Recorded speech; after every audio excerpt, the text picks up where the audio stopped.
Word of the day, liability. Spelling है LIABILITY. It is liability. Liability का मतलब होता है किसी चीज का उत्तरदायित्व। जी हाँ, किसी चीज की रिस्पॉन्सिबिलिटी। इंग्लिश ग्रामर में लायबिलिटी इस वर्ड का यूज एज अ नाउन किया जाता है सेंटेंसेस में। आइए अब बात कर लेते हैं कुछ सिनोनिम्स की, यानी कि पर्यायवाची या समानार्थी शब्द, जो कि कुछ इस तरह से हैं: अकाउंटेबिलिटी, रिस्पॉन्सिबिलिटी, आंसरेबिलिटी, एटसेट्रा। तो जी यहाँ पर ये सभी वर्ड्स लायबिलिटी वर्ड के प्लेस पर सेंटेंसेस में यूज किए जा सकते हैं एज अ सिनोनिम। अब यहाँ पर एक ज़रूरी बात मैं आपको बता दूं कि लायबिलिटी वर्ड का यूज़ ज़्यादातर फाइनेंशियल, बैंकिंग और बिजनेस पर्पस के लिए ही सेंटेंसेस में किया जाता है। आइए देख लेते हैं किस तरह से हम लायबिलिटी वर्ड का यूज़ सेंटेंसेस में करते हैं। Use in sentences. सबसे पहला सेंटेंस आपके सामने है। My company had the liabilities of ₹1.5 crore.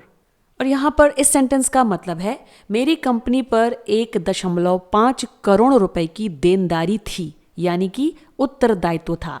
यहाँ पर किसी भी प्रकार के ऋण लिए जाने पर उसके बाद जो देनदारी देनी होती है उसे बोला जाता है लायबिलिटी। तो इस सेंटेंस में लायबिलिटी वर्ड का use as business purpose use किया गया है, जैसा कि आप देख पा रहे हैं। तो जी इसका मतलब ये हुआ कि जब भी आप किसी प्रकार का कोई ऋण या लोन किसी से लेते हैं तो उसे चुकाना भी पड़ता है। तो चुकाने के लिए जो राशि या वस्तु दी जाती है वो उस कंपनी या पर्टिकुलर व्यक्ति के लिए लायबिलिटीज बन जाती है। जी हाँ, उत्तरदायित्व बन जाता है। तो इस तरह से हम बिजनेस पर्पस में और फाइनेंशियल वे में लायबिलिटी वर्ड का यूज करते हैं, जैसा कि आपने सेंटेंस में देखा।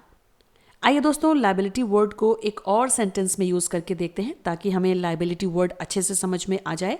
तो जी सेकंड सेंटेंस आपके सामने है। My car loan is my liability. Very simple.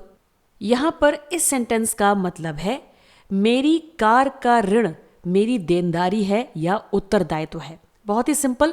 यहाँ पर लायबिलिटी वर्ड का यूज हमने एक उत्तरदायित्व के लिए, एक रेस्पॉन्सिबिलिटी के लिए किया है। वो इस तरह से, जब भी आप कार खरीदने के लिए बैंक से कोई लोन लेते हैं तो इसका मतलब ये है कि आपको एक निश्चित अवधि तक उस कार पर लिए गए लोन को चुकाना भी होता है।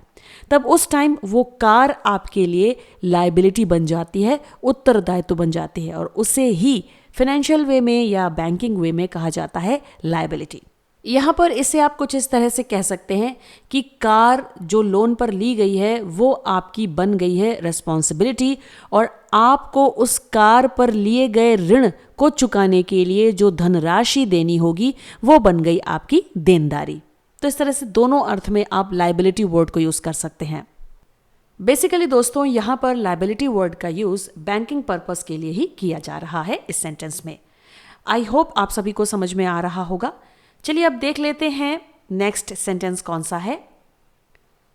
The hotel does not accept any liability for lost and stolen personal goods. और यहां पर इस सेंटेंस का मतलब है होटल खोए और चोरी हुए व्यक्तिगत सामान के लिए कोई उत्तरदायित्व स्वीकार नहीं करता है। जी हाँ, इस सेंटेंस में भी हमने लायबिलिटी वर्ड का यूज किया है, लेकिन ध्यान रहे यहाँ पर बैंकिंग और फाइनेंशियल पर्पस से लायबिलिटी वर्ड का यूज नहीं किया गया है। सिंपली यहाँ पर उत्तरदायित्व के अर्थ में लायबिलिटी वर्ड को यूज किया गया है, यानी सामान के खो जाने पर या चोरी हो जाने पर होटल वालों की कोई जिम्मेदारी नहीं बनती है। आई होप सेंटेंस आपके समझ में आ गया होगा। चलिए अब देख लेते हैं नेक्स्ट सेंटेंस। तो जी नेक्स्ट सेंटेंस आपके सामने है, ध्यान से देखिए।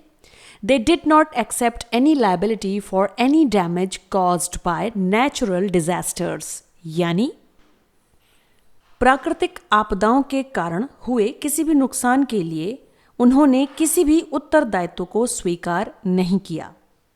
इस सेंटेंस में लायबिलिटी वर्ड का यूज उत्तरदायित्व के अर्थ में ही किया गया है, लेकिन यहां पर यह थोड़ा सा फाइनेंशियल है। वो किस तरह से, आइए समझ लेते हैं। आइए दोस्तों, इसे एक छोटे से एग्जाम्पल से समझते हैं। सपोज दैट किसी गांव में बाढ़ आ गई है। ठीक है, बाढ़ का आना नेचुरल डिजास्टर कहलाता है।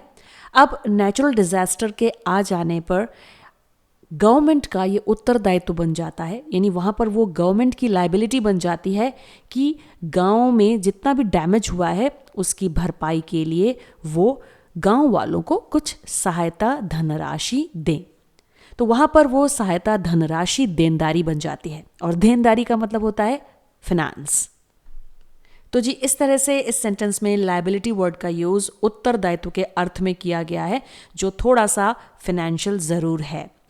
पर्टिकुलर सेंटेंस नेगेटिव वे में ही प्रेजेंट किया गया है, क्योंकि इसमें कहा जा रहा है कि प्राकृतिक आपदाओं के कारण हुए किसी भी नुकसान के लिए उन्होंने किसी भी उत्तरदायित्व को स्वीकार नहीं किया। चलिए कोई बात नहीं, नेगेटिव सेंस में है, लेकिन यहाँ पर मैंने आपको मीनिंग बता दी है कि लायबिलिटी को यहाँ पर किस अर्थ में यूज़ किया गया है।